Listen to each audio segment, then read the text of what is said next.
let's come back.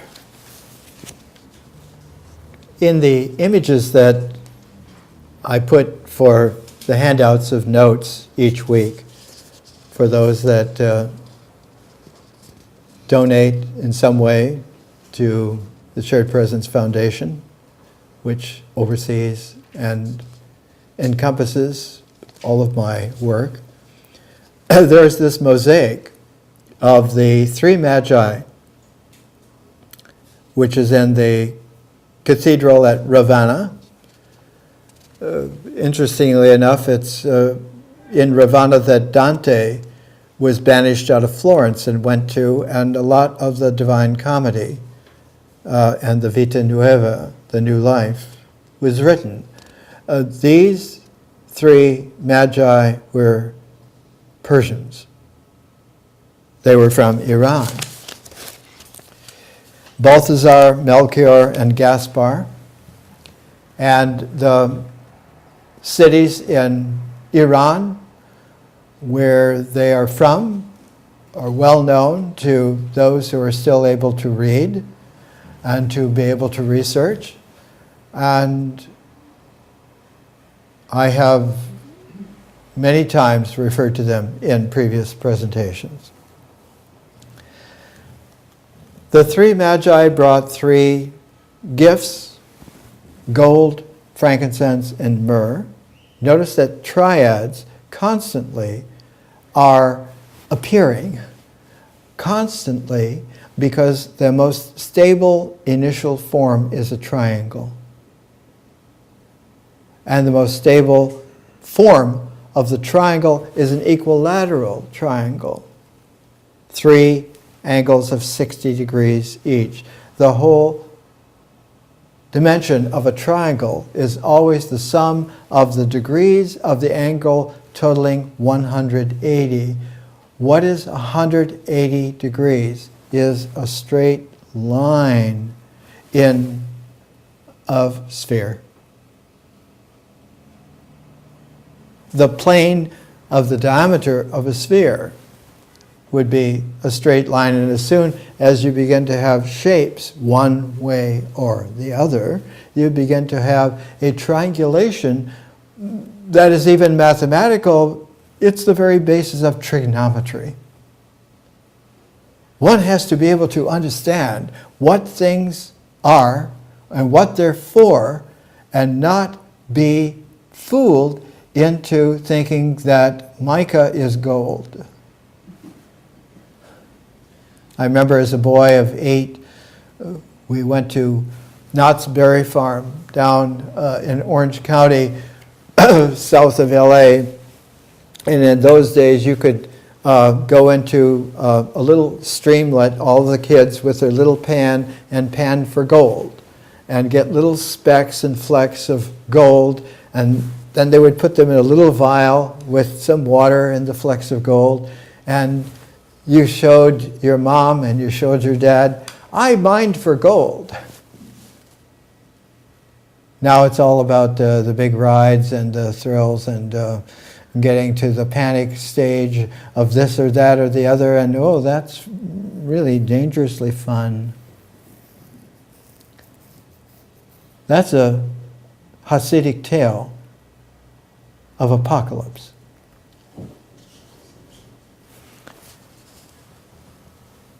How does the three magi come exactly at the moment of birth, at the place of birth, the birth of someone who is the inheritor of, as the Gospel of Matthew begins, these are the generations of Jesus, son of David, son of Abraham. The lineage is taken back to Abraham through the father, Joseph. And that this Jesus born just now is the 41st generation from Abraham. But in the total, in Matthew, it's 42 generations because this Jesus reoccurs as a son of himself. Jesus 41 births Jesus Christ 42 through a spiritual birthing called a resurrection.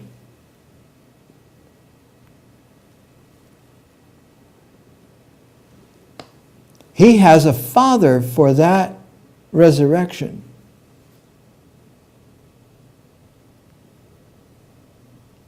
And he has a mother, not the mother of the 41st generation, but a mother of wisdom.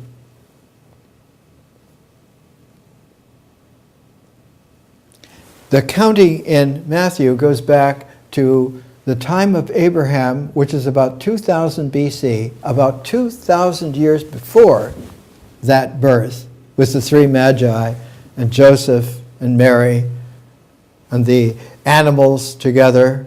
The whole scene was not even imaginable, not expressible, until about the late 1100s, when a young poetic genius man who sang beautiful songs with a gorgeous voice made the first grouping of them with little figures and bits of straw, and it was called a creche, and that young man was St. Francis of Assisi, because he could vision accurately and he could see. Not with perception, not with conception. Wrong. He could see. This is how it played out. And here is the creche for little kids who can still see, because they haven't had their mirrors completely glazed by conceptions. They still have the windows. And they still had the ability to see through the looking glass, through the window, like Alice in Wonderland, and see all of this as it is in the play of the real.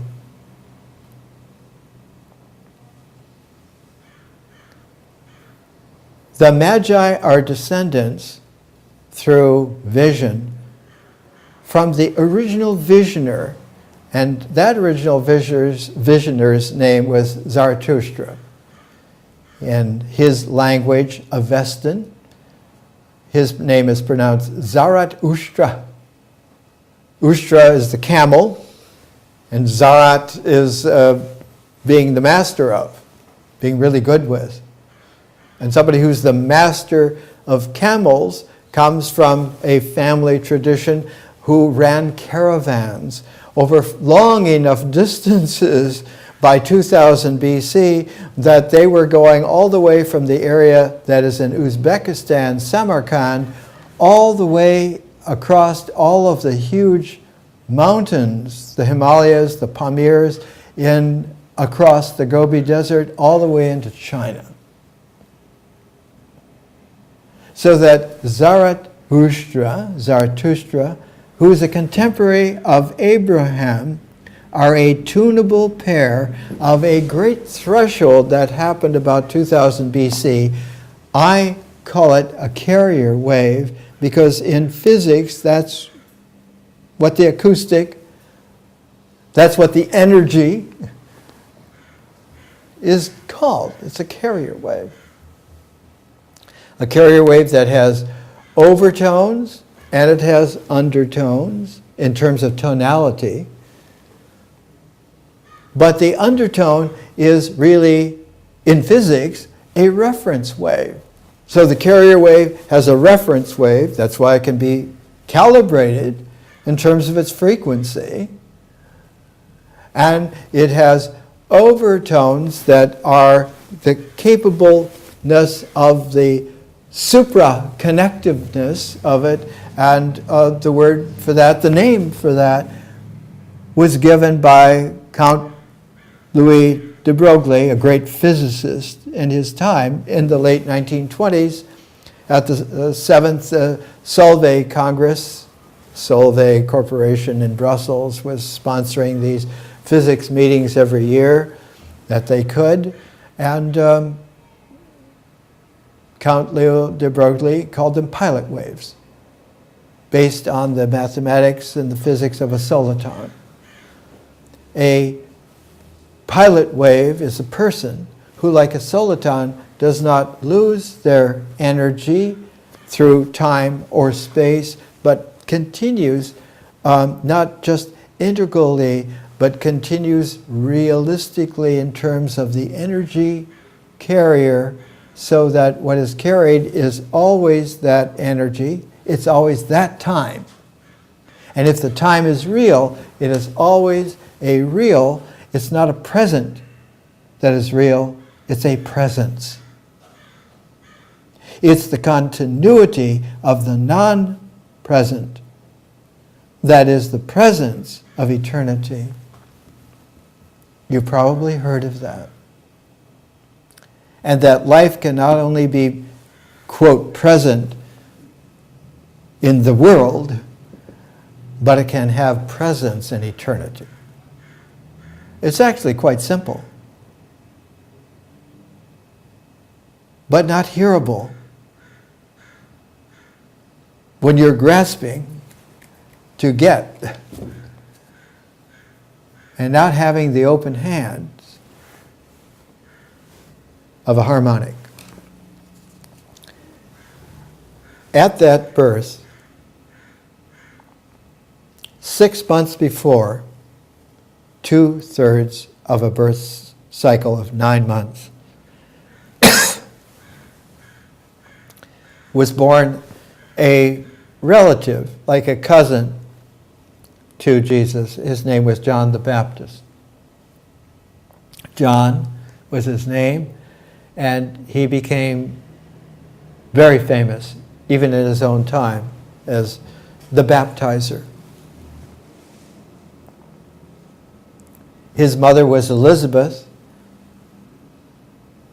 and his mother Elizabeth was an older sister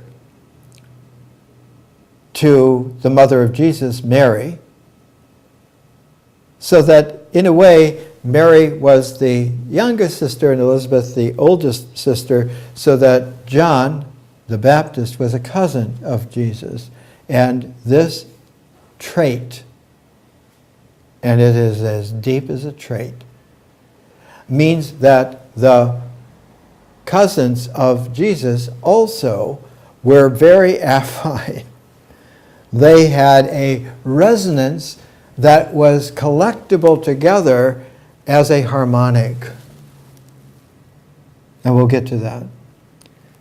But in order to preserve the life of Jesus, Mary and Joseph, under the advice of the three magi, who gifted them with enough wealth in small compass, gold, frankincense, and myrrh, so that they could flee and go to another place in chosen self-exile until the danger of murder of all of the infants by Herod the Great, King Herod, was over, because the three magi had interviewed King Herod and had seen through him, had seen that he was decaying through power, decaying through corruption, and that the speed of the decay was such that he was going to be literally a puddling mess within a few years, which he was. And later on, a descendant of his had an accelerated corruption and becoming a puddle mess, was named Agrippa II, who, after he had the apostle St. James beheaded in 44 AD, and went to tout his powers of dominating the new prophecies. They went to Caesarea by the sea in a outfit that was made of silver bits that were like a quality that when the sun shone on him, he glowed as if he were a spiritual angelic being. And all of a sudden in the ceremony, he fell silent because the dread came upon him. And in a day, he was dead. King Herod died, so jealous of someone taking his power, even though he was old and successful already. That kind of tyranny wants more. Anything that has any kind of a possibility, we want it. There are Russians in Crimea, we want it. Well, there are Russians in Estonia. There are Russians all over the place. Yeah, we want it. You have to understand that it gets serious very fast. But the seriousness is not that shit happens. It's that there is a corruptiveness that allows for the cesspooling of life. That's the apocalyptic thing. And it only comes to a realization when it is impossible for it to go any further because it already is universally dead. It's a zombie. We live in a world where the zombies outnumber the human beings. And it is time for human beings to become a learning hunting party, hunting learning, and live. That's why all this ceaseless work. Elizabeth took the baby John out into the edge of the desert, took him to where Qumran used to be. John the Baptist was born just before Jesus, 6 months before he was born in 10 BC. Jesus was born in 9 BC, about the time of Passover. So that the crucifixion resurrection would happen on his birthday in 36. So when he had turned 45, he was crucified and 3 days later resurrected as the 42nd generation. The precursor of John the Baptist was the teacher of righteousness who lived a couple of hundred years before, who lived in Alexandria a couple of 100 years before, and lived at Alexandria in a time when it was the most outstanding jewel of learning that humankind have ever had. It was the jewel, the royal jewel, if you wish, of learning. It had inherited, by that time, 4 generations, including Alexander the Great, who had inherited 4 generations from himself, from Pythagoras. And when Alexander prematurely died, he was in his early 30s, his childhood friend and one of his top generals, Ptolemy, who also had been educated by Aristotle, just like Alexander had, and several others. Ptolemy chose, in the divvying up of Alexander's empire, to take the site that was planned for Alexandria and to develop it, which gave him the territory then of Egypt. And he's the one that built the vision of Alexandria that Alexander the Great had. It is Ptolemy, he's called Ptolemy I Soter. Soter in Greek is savior. he also remembered and saw to it that Alexander's vision of a great library would be collected, because Aristotle was all about books, because his teacher Plato was all about books, that had learned from Socrates, who was all about learning outside of the books, and yet one can find a way to have the art of putting it into books. And Socrates had learned from a woman named Diotima of the quality of love that allows for a real companionship, because one cannot learn anything whatsoever unless you are friends, companions together. The closest people to Alexander the Great, he called them his companions. What we are doing, we are companions in learning about how to make a new mankind. Not a mankind of kingdoms, however many, however powerful, but of mankind as a single family. The Greek word for it was ecumene, O-E in Greek, E, ecumene in Latin. And the oikumene in Greek, Socrates had learned esoterically from Diotima, who had learned it at the feet of Pythagoras, who is the developer of the original harmonies of music which apply to the heavens as well, transforming astrology that was a Babylonian thing into a celestial visioning, which was a Pythagorean refinement. So that the Zoroastrian revival and Renaissance about the time of Pythagoras, about 500 BC, was a renaissance of something that was there with Zarathustra, 2000 BC.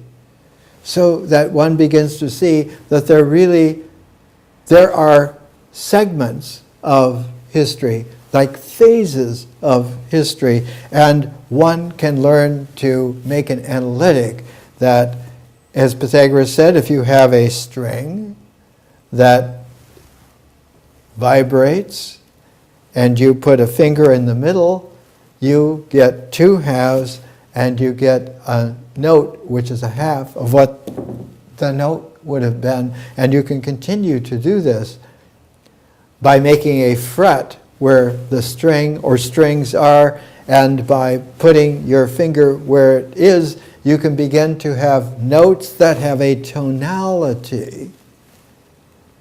And that tonality will be able to have pitches, and it will be able to have signature notes where one can understand what the whole note is in a key. And so you begin to have the ability to compose music. And that a really wise, a Homo sapiens sapiens, become a Homo sapiens stellaris, eventually a star wisdom man, understanding our music here is heard everywhere, and everywhere music can be heard here. Now one has ears to hear. It was about 20-some years ago that the JPL, Jet Propulsion Lab, here in a part of Los Angeles called Upper Pasadena, they made a little whistle that was the sound of the Earth in its orbit around the sun. And eventually it was understood that each planet would have its own sound, and that there could be such a thing as a tuning flute made of the sounds of the planets. And one could make hearable what before was not even imaginable. That's what is happening here now. In Ptolemy Soter's development, beginning the library, he had one of history's great geniuses, a son, and he became known as Philadelphus because he fell in love with his sister, whose name was Arsinoe, who was like him, was an incredible genius. And Ptolemy I become Ptolemy II, Ptolemy I Soter become Ptolemy II Philadelphus, was sent to the island of Kos off the Turkish coast now in the Greek Aegean Sea. Kos is a smaller island not far from Rhodes, the island of Rhodes. And so in his growing up and his education, Ptolemy Philadelphus became acquainted with Aegean genius. And this is one of the few books on Ptolemy II Philadelphus and his world. A book that costs about a couple of $100, published by Brill in Leiden, the Netherlands. There's almost no books on Ptolemy Philadelphus, if you can imagine. There is this one, which is kind of interesting. It's a quality of University of California Press, Theocritus, an encomium of Ptolemy Philadelphus, because under Philadelphus, he had this beautiful appreciation of the high poetic of language.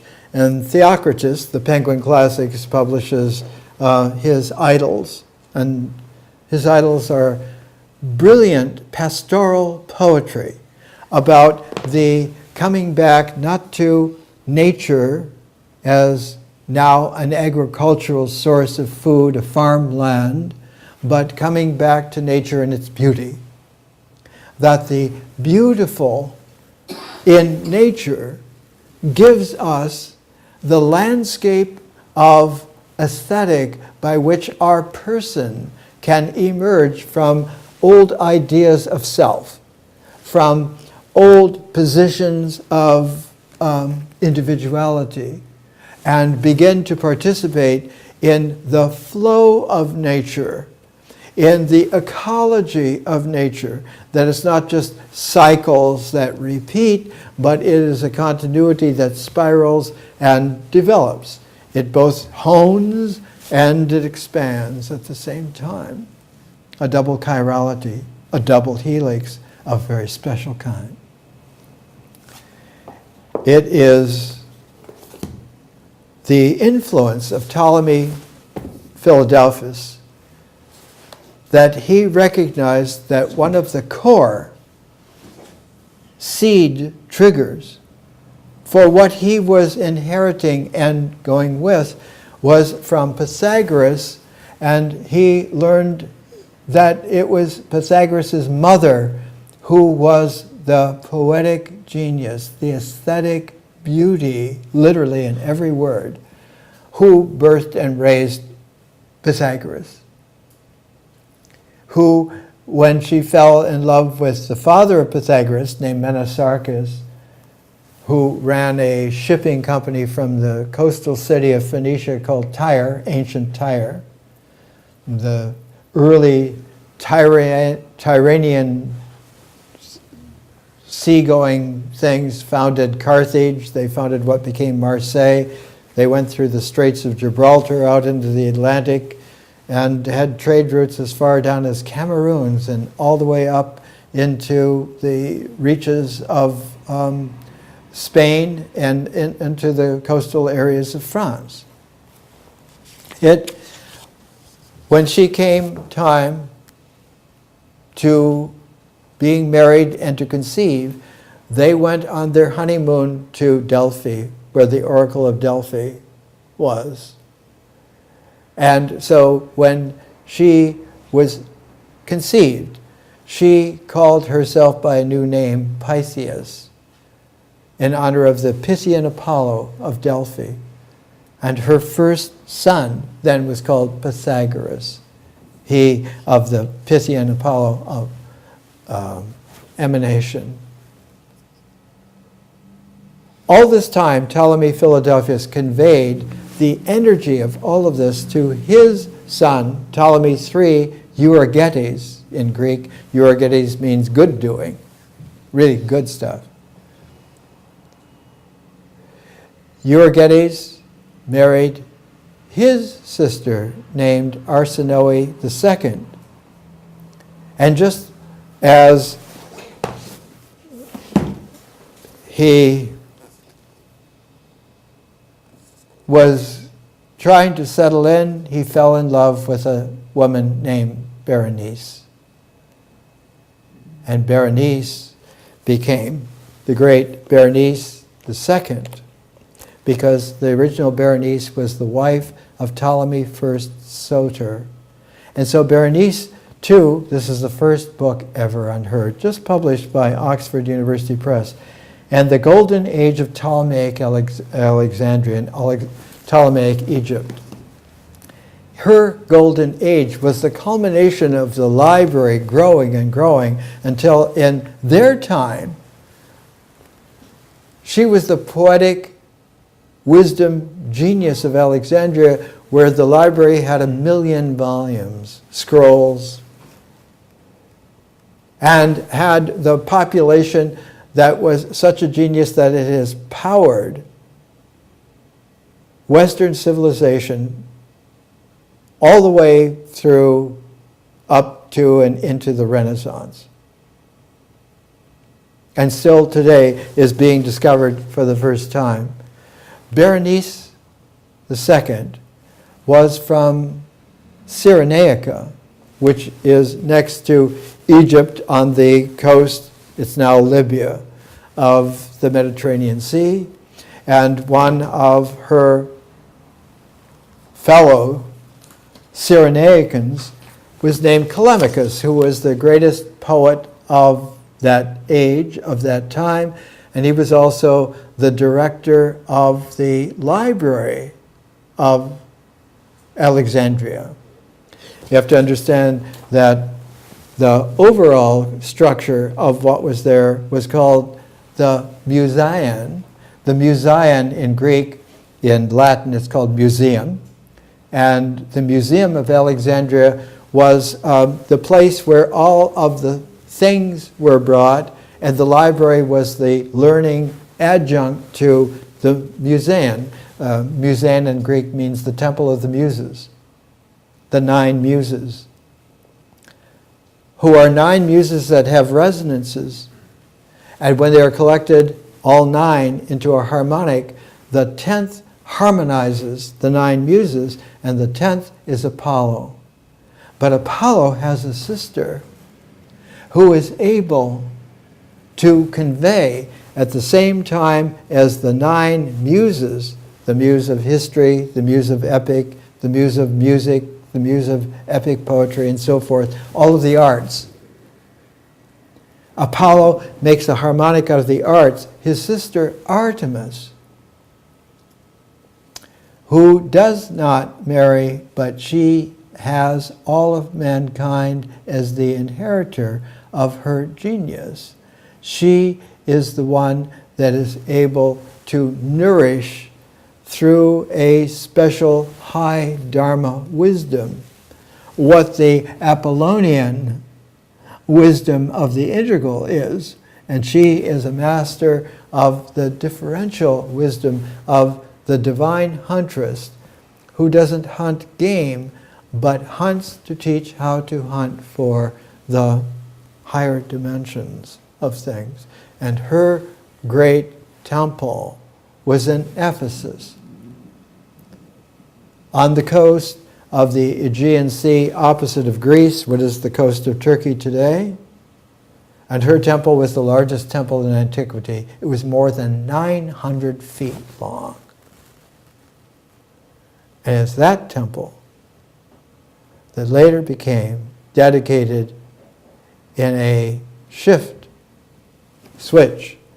to the Virgin Mary. That's a story worth hearing. But it was there in the Alexandria of Ptolemy III, Euergetes, and Bernice II that was born the teacher of righteousness into the most brilliant place on the planet ever at that time. And he grew up as a privileged person, a descendant of those